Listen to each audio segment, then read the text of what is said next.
مزيل عرق انفينيتي، واللي عليه اختلافات كتيره جدا، ناس بتقول عليه حلو قوي وناس ما بيعجبهاش.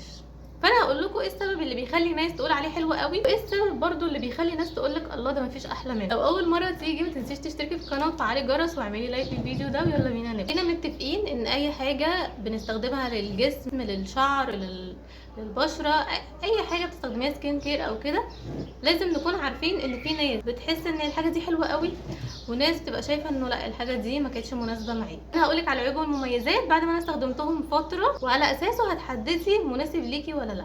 بصوا، هو انا كنت جايبه الريحتين دول، الريحه دي شرقي شويه، والريحه دي اللي هو عارفين انتوا الروايح اللي هو كانك واخده شاور بقى وكده وبتاع. بس عايزه اقول لكم ان ريحتهم هاديه جدا، مش اللي هو كانك حاطه برفيوم بقى ريحه شرقي، او ان انت لسه طالعه بقى من الشاور وكده وبتاع. لا، ريحتهم هاديه جدا جدا جدا، وده ممكن لحد يكون عيب، وممكن لحد تاني يشوفها ان هو لا انا بحب الحاجه تكون ريحتها هاديه. وخصوصا لو انت بشرتك حساسه، المزيلات العرق اللي بتكون ريحتها هاديه هي اكتر حاجه مناسبه ليكي. دي اول حاجه، ان هما ريحتهم هاديه جدا جدا جدا. هقول لكم بقى على عيب فيهم، ان هما بحس ان هو بيهدر شويه اول حاجه. تاني حاجه، شايفين انتوا الجزء اللي هو بيكون هنا ده حوالين البقره، احيانا بيضايقني وانا بحط دي برضو من عيوب الباكج بتاعه، ان هو بيهدر وهو مش مريح شويه وانتوا بتحطوا منه. الباكج دي مش بتهدر، فانا معرفش ده عيب في ايه، يعني ممكن يكون عيب في دي بس لوحدها، والله مش عارفه. ده ريحته ما عجبتنيش قوي، لان انا ما بحبش اصلا بصراحه الروايح الشرقي، لكن ده بالنسبه لي ريحته تحفه تحفه، بحبه قوي. ده مكتوب عليه ان هو بيقعد معاكي 24 ساعه. انا عايزه اقول لكم حاجه، مفيش مزيل عرق بيقعد 24 ساعه ولا 12 ساعه. في انواع بتكون طبعا كويسه بتقعد معاكي فتره طويله، بس ما بيوصلوش للرقم ده اصلا. فانتي لازم تجددي مزيل العرق، او الديودرنت بتاعك لازم يتجدد، خصوصا لو انت قاعده في البيت. عندك الاوبشن ان انت تخشي بقى تغسلي المنطقه وكده وتحطيه من اول وجديد تنشفيها كويس. ولو انت بره، وفي اوبشن برضو ان انت تجددي الديودرنت بتاعك او مزيل العرق، هتلاقي اداكي نتيجه احسن من ان انت تبقي حاطاه وسايباه ومستنيه ان هو يقعد معاكي 12 ساعه و24 ساعه. والله يا جماعه، والله يعني بحس ان هما بيكتبوا حاجات ملهاش علاقه باللي المزيل بيعمله اصلا. يعني انا مش عارفه يعني ما قولوا لنا ان هو مزيل عرق وخلاص. يعني الحاجات اللي مكتوب عليه برضو ان هو بيعمل برايتنينج، او ان هو تفتيح، هو ملوش علاقه بالتفتيح عشان تبقوا عارفين. وعايزه اقول لكم ان معظم، يعني برضو ده مش عيب فيه هو لوحده، معظم مزيلات العرق اللي بتكون مكتوب عليها تفتيح مش بتفتح اصلا.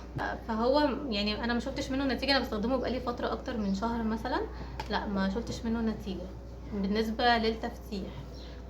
هو 80 مللي، عايزه اقول لكم يا جماعه حجمه حلو جدا، بيقعد فتره، يعني انت بتجيبيه وتحطيه وتنسيه. فانا بالنسبه لي الحجم من مميزاته، والريحه اللي هي الهاديه بتاعته من مميزاته. ما بيعملش حساسيه ان انت تهرشي، او ان انت يعني في كده مزيلات عرق بنجيبها بتخليكي عندك حساسيه كده. هو ما بيجيبش حساسيه خالص، بسيط كده وحاجه هاديه كده ورايقه بتحطيها، مش بيعمل حساسيه. العيوب اللي ممكن تضايقك فيه ان هو مش قوي، مش بيقعد طول اليوم. انت لو وراكي مشوار وعرق بقى وحر وفرهده وكده، مش ده. لو انت بتحسي ان ريحه عرقك قويه، لا برضو حاسه ان هو عايز حد ريحه عرقه مش قويه، لان هو هادي شويه، او مش ان هو عشان ريحته هاديه مش بيطول، فهتحتاجي ان انت تجدديه كتير.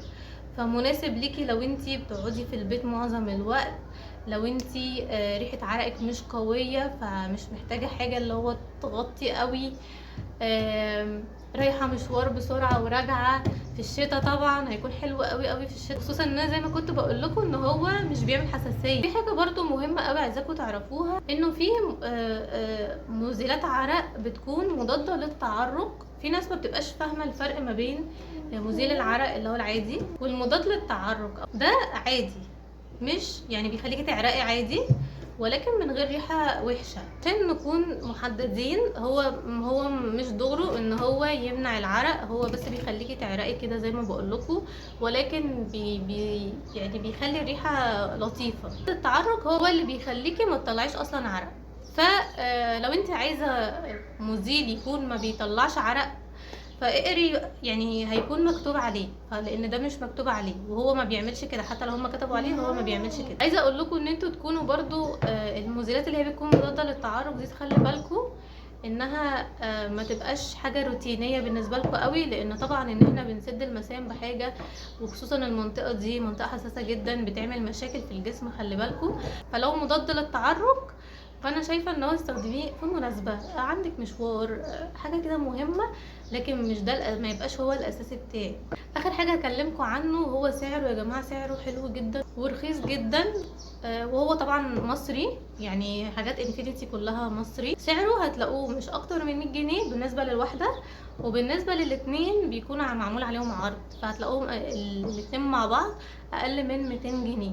فانتي بالنسبه للي انا قلته واللي انت سمعتيه او تجربتي معاه، على اساسه هتحددي مناسب ليكي ولا لا. بالنسبه ان انت اكيد عارفه انت بتحتاجي حاجه قويه ولا لا، بتحتاجي حاجه ريحتها قويه ولا لا، بتحتاجي حاجه اصلا تمنع العرق ولا لا.